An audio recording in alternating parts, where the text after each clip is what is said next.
Hello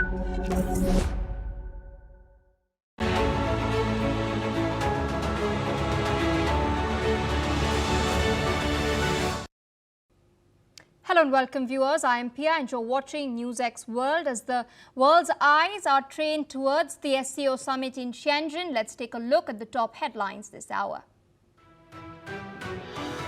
A high-stakes bilateral meeting between Indian Prime Minister Narendra Modi and Chinese President Xi Jinping has taken place in Shenzhen on the sidelines of the SCO summit. This follows the border truce in October 2024 and a meeting held in Kazan last year as both nations eye a reset in ties amid mounting economic pressure by Trump's tariffs. Russian President Vladimir Putin is in Shenzhen as China hosts the SCO summit. Putin is slated to attend the SCO leaders meeting tomorrow, and following this, he will be heading to Beijing to attend the Victory Day parade marking the 80th anniversary of the end of the Second World War on the 3rd of September. Vladimir Putin will discuss Tehran's nuclear program with his Iranian counterpart Masoud Pezeshkian, who is en route Shenzhen. This meeting comes as Iran faces fresh Western pressure as Britain, France and Germany have moved to reimpose sanctions on Iran on the pretext that the country is failing to comply with the 2015 nuclear deal. The Donetsk People's Republic has reported that the Ukrainian army has carried out 4 attacks on residential areas over the past 24 hours. According to the DPR, 4 projectiles were fired in the Gorlovka area, although no civilian casualties have been reported. Even as the SCO summit is underway in China, US President Donald Trump used the Labor Day weekend to tout nearly $10 trillion in new investments for American workers. He has claimed that a big year lies ahead for the US if the tariffs are approved by the courts. Earlier, a federal court declared Trump's tariffs as illegal but did not put a stay on them, giving his administration time to appeal in the US Supreme Court. Brazil has proposed an extraordinary BRICS summit to coordinate a response to trade challenges caused by the US tariffs policies. President Lula da Silva has stated that modern multipolarity is incompatible with unilateral actions. He has noted that negotiating without a collective position is akin to a worker without a union trying to negotiate with the boss. Indonesian President Prabowo Subianto has cancelled his trip to China as protests continue in Jakarta and other regions, with several official buildings set ablaze. He was earlier scheduled to attend the Victory Day parade on the 3rd of September, marking 80 years since the World War ended. However, the protests have escalated after a police vehicle hit and killed a motorcyclist. A flotilla carrying humanitarian aid and activists, including Swedish climate campaigner Greta Thunberg, is set to depart from Barcelona in order to attempt to break the blockade of Gaza. Organizers have stated that the global Sumud flotilla mission aims to open a humanitarian corridor and end the ongoing famine of the Palestinian people. The flotilla is expected to reach Gaza by mid-September.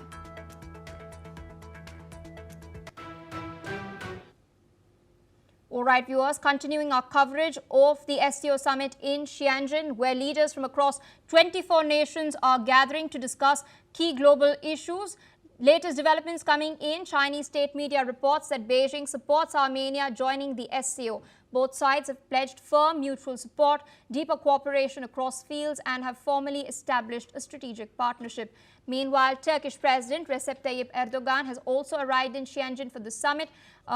We're also learning that earlier Indian Prime Minister Narendra Modi and Chinese President Xi Jinping concluded a key bilateral.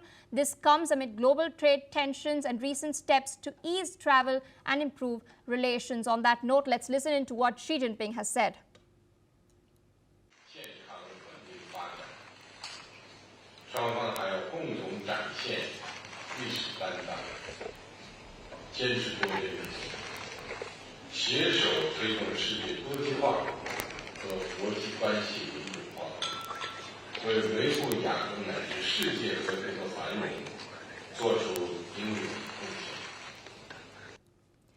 You've heard the Chinese president. He has stated that the world today is threatened by one single-centric transformation. The international situation is both fluid and chaotic. China and India are two of the biggest and oldest civilizational countries. the most populous countries which are a part of the global south, and therefore shoulder the historic responsibility of improving the well-being of both people with solidarity and rejuvenation of developing countries in order to ensure the progress of human societies. He's also highlighted that both countries should step up their historic responsibilities in order to uphold multilateralism, a multipolar world, and more democracy in international institutions, work together for peace and prosperity in Asia and around the world. Meanwhile, let's hop across to Shenzhen in China, where my colleague and NewsX World's senior executive editor Megha Sharma is joining us. She's bringing exclusive insights and real-time updates. Megha, quite the charged atmosphere on the ground. High-octane developments are coming in. We've just seen the bilateral meeting between Indian Prime Minister Narendra Modi and Chinese President Xi Jinping conclude. Erdogan has also arrived. That's not all. China has now reaffirmed its stance for the inclusion of Armenia into the SCO. Walk us through the latest developments on the ground. Right. Those were some one of the most important and eagerly awaited bilateral that happened between Prime Minister Narendra Modi of India and President Xi Jinping of China. And there were some important words that were exchanged in the opening remarks that were made by both the leaders, and talk about ensuring there was a multilateral platform that was built to ensure the interests of all participating nations was safeguarded, was the need of the hour, is what Xi Jinping said. He also spoke about how India and China, which is the elephant and the dragon, need to work together, cooperate together to exist and mutually benefit from each other. Meanwhile, Prime Minister Narendra Modi also spoke about how the situation in terms of the relationship between India and China currently is on a positive ground, talking about how at this point along the line of actual control during disengagement that took place last year has been smooth and peaceful. And he has also spoken about how there is now a way forward for both countries to work together cohesively and cooperate with each other. So these were some of the salient points of the two leaders meeting. Of course, there is going to be the Ministry of External Affairs that is going to be releasing a detailed account of what exactly happened during that 1-hour meeting. There's going to be a press briefing later in the night, but before that there are a flurry of activities taking place. In fact, we're getting to know just now that the Tajikistan president, who's also part of the 10-member SCO summit, has finally arrived. He's one of amongst the last of the heads of states to arrive here in Tianjin for the event, for the SCO summit, and which then now concludes the arrival of the leaders. 24 of these countries, which include the member nations, which include the dialogue partners, heads of the international organizations, they all have congregated over here for this 25th year of the SCO summit that is being organized in Tianjin. Meanwhile, yes, there are other bilaterals that are also going to happen in the course of the day, because up until from now onwards, 2:30 p.m. local time, up until 7 p.m. is the time period between which there is a likelihood of more bilaterals to take place. 7 p.m. local time, which is going to be about 4:30 p.m. Indian time, is when the SCO official reception is going to be hosted by the President of China. That's when all the leaders are going to congregate under one roof. We are at the media center of the SCO summit, and right next door is the official venue of the SCO summit, where all the leaders are going to be congregating. Just a while ago, we had the assistant to the president of Azerbaijan who came to the media center, spoke to select a few media agencies, and talked about the strong bilateral ties between China and Azerbaijan, and talking about how there has been an increase in trade vis-a-vis or Azerbaijan opening markets for Chinese goods to enter into the territory. So these are the developments. We have gotten to know that the Turkish president has also arrived just a while ago. No clear indication as to if there are any other bilaterals that are taking place besides the one that has already gotten over between Prime Minister Modi and Xi Jinping. But I'll keep you updated as and when we get more information. Indeed, Megha, thank you so much for joining us live from the ground, bringing us all of this information coming in regarding the arrivals now concluding. All leaders are present. Remember, viewers, the summit is going to take place tomorrow. That's when the leaders will be meeting. Meanwhile, on the sidelines, several bilaterals are taking place. And we're now also learning that the Indian Prime Minister is holding a meeting with Kai Chi, who is the Secretary of the Secretariat of the Chinese Communist Party. So that is the latest that we're tracking from the ground. I'd like to introduce the guests joining us. We're being joined by Mr. Gilbert Doctorow. He's an international relations and Russian affairs expert. He's joining us from Brussels in Belgium. We also have with us Mr. Shyam Batra. He's a former mayoral candidate for London, also joining us on the broadcast. Thank you so much to both guests for taking our time speaking with us on NewsX World. I'd like to go across to Mr. Doctorow. Russian President Vladimir Putin is in China. He is slated to meet Xi Jinping very, very shortly. He will also be meeting with Iranian President Masoud Pezeshkian. All of this is coming as there is a mounting pressure over President Putin that is being placed by the United States of America. Trump has recently mooted a trilateral. We've seen that the Ukrainian administration under President Zelensky is open to this meeting taking place. Budapest was in fact considered as one location. Meanwhile, Kremlin so far has remained rather cold in its response. We've seen recent strikes take place in Kiev as well. Do you think such a meeting could catalyze in the near future? It is improbable that a meeting between President Putin and President Zelensky will take place in the near future because the Ukrainians have resolutely rejected the issue, the solution to the issue of territorial demarcation that Mr. Trump himself said would be the main subject of their getting together. The Ukrainians have said firmly they will not cede any territory, and the Russians have insisted that that has to take place if there will be a durable peace. Therefore, under present conditions, such a meeting is not going to take place. All right. I'd also like to go across to Mr. Batra. Interesting developments had taken place late last evening. President Zelensky had spoken to the Indian Prime Minister via a phone call. He'd highlighted the loss of lives that had taken place in Ukraine, in Kiev. 23 civilians had lost their lives in a Russian strike. The Indian Prime Minister expressed condolences, but in Zelensky's message, he'd highlighted that Prime Minister Modi will be taking this up with the Russian President Vladimir Putin in their bilateral meeting tomorrow. Is this going to happen? Do you expect this to take place?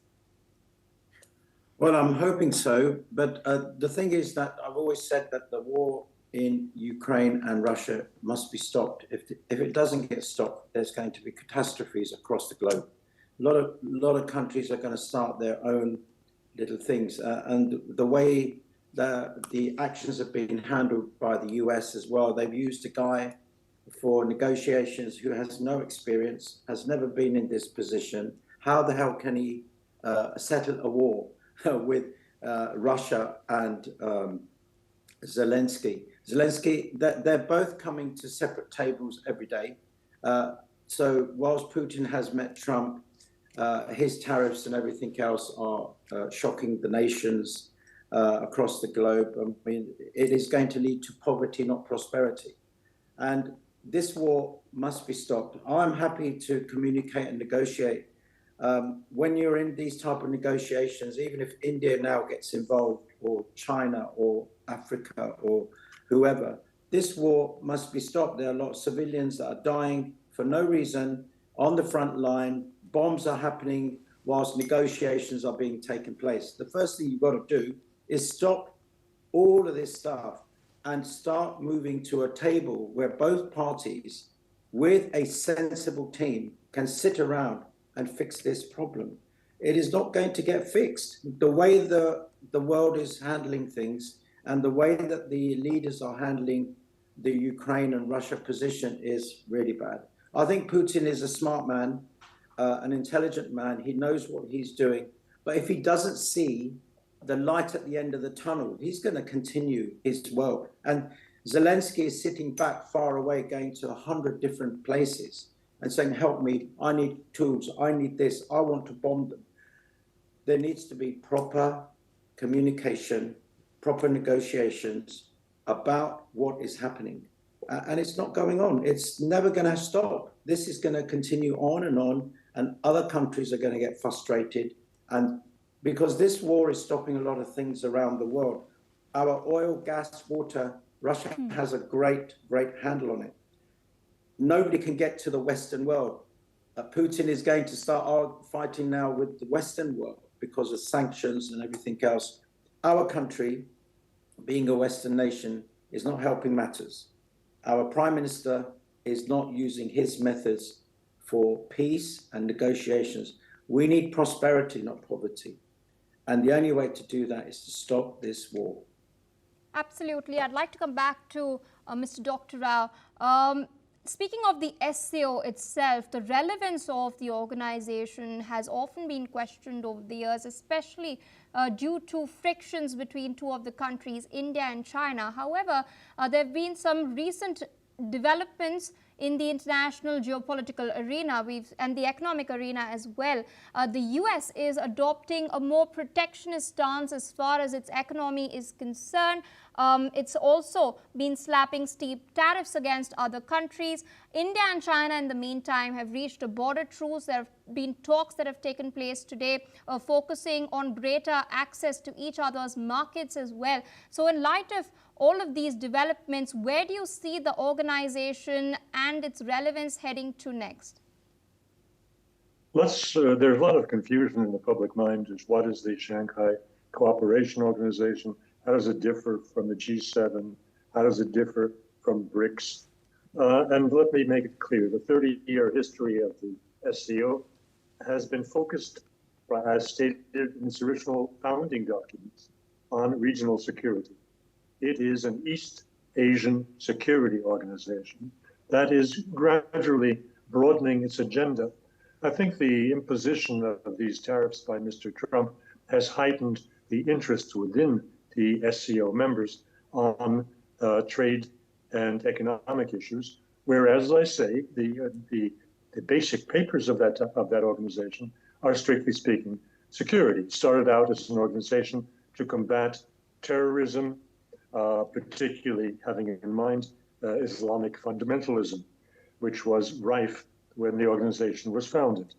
It is, in this sense, a very distinct organization from BRICS, which was founded and remains primarily a global, not a regional, but a global organization for coordination of economic interests and trade. So there is a certain convergence in the nature of these major organizations, but their distinct basic description remains unconfused and unfuddled. Therefore, it is astonishing that so much attention is being given in this summit to trade relations, and that was all brought about by the disruption that Mr. Trump introduced. We have spoken a lot about who is there in China, in Tianjin, and will be in Beijing on the 1st of September to celebrate this parade for commemorating the end of World War II in the Pacific region. No one is talking about who isn't there. And who isn't there, most prominently so far, unless there is a remarkable surprise, is Mr. Trump. And for that matter, Mr. Starmer. Let us remember who among the world powers contributed heavily to the defeat of Japan in the rollback of Japan in the Pacific region in World War II. The British fought heavily. Indians under British command fought heavily. Of course, the United States played a very big role in taking back island after island in the Pacific from the Japanese invaders and occupiers. These countries are not present in Beijing, and that is striking and deserves comment. It is a sad testimony on the way that that the world has divided, and former allies are presently adversaries. I think that what Mr. Trump is doing in the chaos that he is spreading is intentional disruption of the world order on the premise that there will be emergence of a new world order, probably along the lines that the attendees in China would like to see, which is multipolarity. That is a speculation. We'll see if it plays out. All right, I'd like to go back across to Mr. Batra. Speaking about Donald Trump itself, there are a lot of critics who've come out, especially with regards to Trump's actions with India, the tariffs that Trump has imposed. They state that 25 years of bipartisan effort which was made to elevate India-US ties is now, as they claim, practically down the drain. They state that Trump himself was involved in his first term in order to elevate ties. His personal rapport with Modi also worked in that favor. Reports have come in from American publications such as the New York Times highlighting that Trump might not make it to the Quad summit this year. This is interesting because the Quad primarily is there to combat Chinese aggression in the Indo-Pacific at large. We've seen recent statements made by Japan as well as Australia reaffirming their support for this grouping. So how does this augur for India-US ties in the long run, in your assessment? Well, obviously, tariffs, you can call them taxes, external taxes. They are going to, I think they are a wrong tax to impose on countries. I think if President Trump had used a different tactic, or his advisors had advised him that tariffs are the wrong thing to impose in certain countries, especially with the way the world is right now, things have slowed down across the globe a lot. And with these taxes, business is going to go down. The GDP is going to drop dramatically. We can see in our own country now with certain things that are being imposed upon us, that our industries are slowing down. You know, there are a lot of countries, at the end of the day, who does it impose on? It imposes on the people in the country as well, when they've got to buy things and import goods, etc., and export. But India and America, I thought they were supposed to have an amazing relationship over this.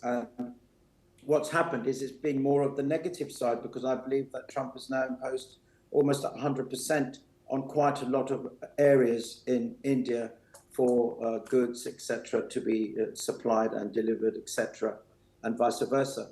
But, you know, it's not a tit-for-tat game. We've got to all work together in a system. After all, we are all human beings. I'm getting a bit, finding it a bit weird here that, are we aliens in each country that we have to be forced to do certain things? Surely the idea is to have that $1 or £1 circulated across the globe everywhere so people can enjoy it. Don't forget, we've got a lot of poverty in the world. I'm also International Human Rights Chairman in Africa. Whilst Africa remains very silent, it's getting on with its own world. If it's going to get hit with those heavy taxes and tariffs, etc., they're not going to play ball. They are always neutral and out of the way. Whereas India is a formidable player, a very, very strong player. Its middle classes are huge, and it has an immense power. It can create its own things, but it's sometimes easier to go to Apple and get a nice iPhone. But having 100% tariffs is suicide, I think. I think President Trump must really look at the tariff situation and try and fix this problem, bring it down lower. I mean, his first term after a long time coming back into the presidency. I would have thought that he would have eased things in, to blend things in. Yes, he wants to fix America, But what about the rest of the world? You can't be a world leader in the rest of the world and still impose your tariffs across the globe. I think it's a hiding to nothing. And India will take its own stance. It has China, it has Russia. Then they are also in the BRICS community.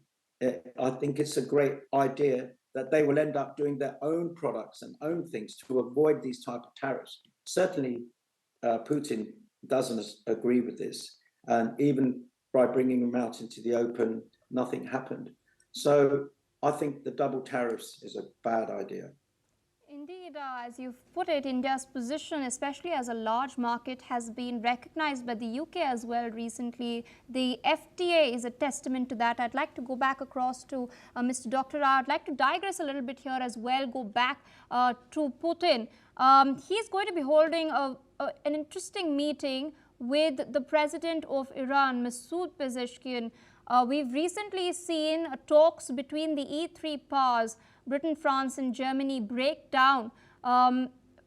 This has come as the E3 is now threatening sanctions against Iran over its nuclear projects. The UN as well has backed this ultimatum that has been issued. How do you think then Iran and its allies will proceed from here? The imposition of what's called a snapback provision in the original agreement going back to 2015 is being led, as you've mentioned, by three European powers. They are the UK, France, and Germany. It is coincidental that these are the ringleaders in Europe of the hardline fight in Russia to the last Ukrainian position, meaning they are all against a peace in the Ukraine-Russia war. And unfortunately for Iran, it is a casualty of the Ukraine war, insofar as these three powers are hoping to curry favor with Mr. Trump by following him in his lead in renewing, extending punishment of Iran over its nuclear program or alleged nuclear program. So it is very appropriate that Mr. Putin meet with Pezeshkian, the president of Iran, to discuss what they can do in common. I believe also they have an interest in discussing these matters with India. India is, as you have noted, a major purchaser of Russian oil. I imagine that India would be in a position to extend and enlarge its purchases of Iranian oil as a common response to the attack on Iran and its economic interests by the US-led troika in Europe of Britain, France, and Germany. Certainly, they will be consulting, that is Putin and Pezeshkian will be consulting on what to do to alleviate the pain that snapback will expose Iran to if the severe sanctions on its economic activities, and on what they can do in common and with other BRICS members to make the United States and its European friends pay a price for this unjustified and cruel imposition of economic hardship on Iran. All right, Mr. Dr. Rao, I'd like to thank you for taking out time speaking to us on NewsX World. I request Mr. Batra to stay back with us as we track some further updates coming in. International political leaders are praising the SCO's steady rise as a model for multilateral cooperation. Leaders have stated that the group has pioneered a path of peaceful development, ensuring shared security, prosperity and growth for all members. Officials from Kyrgyzstan have hailed China's leadership for injecting new momentum into regional collaboration. Meanwhile, experts say that the SCO's success stems from its core value system, what's known as the Shanghai spirit, emphasizing mutual trust, benefit and respect. And with growing alignment to China's Belt and Road initiatives, the SCO's global appeal is getting stronger, is what these experts are claiming. International political leaders are praising the SCO's steady rise. They've stated, in fact, that this is bringing about further collaboration. Let's in fact listen in to what they've said. Уже показала себя как очень эффективная площадка, на которой столько много государств могут обсуждать, могут встречаться, могут говорить, находить точки соприкосновения, и которые будут взаимоприемлемы и выгодны для всех.